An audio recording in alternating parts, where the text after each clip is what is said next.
আসসালামু আলাইকুম বন্ধুরা, আপনারা সবাই কেমন আছেন? আশা করি অনেক ভালো আছেন।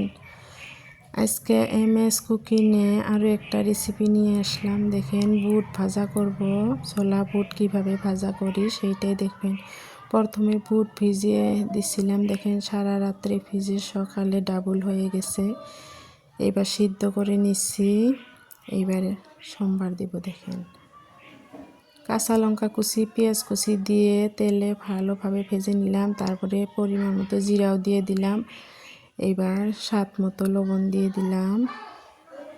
কালারের জন্য হলুদ গুঁড়ো দিয়ে দিলাম। তারপর লঙ্কা গুঁড়ো দিয়ে দিলাম। দিয়ে এবার ভালোভাবে ভেজে নিব।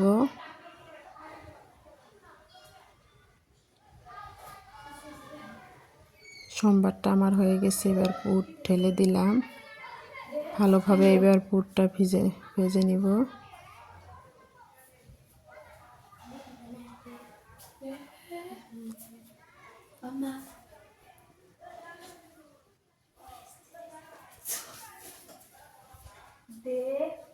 দেখেন, সুন্দরভাবে বুট ভেজে নিলাম। ফাইনাল লুকটা দেখেন কত সুন্দর হয়েছে। আপনারা ভালো থাকবেন, সুস্থ থাকবেন। পরবর্তী ভিডিওতে দেখা হবে। আল্লাহ হাফেজ।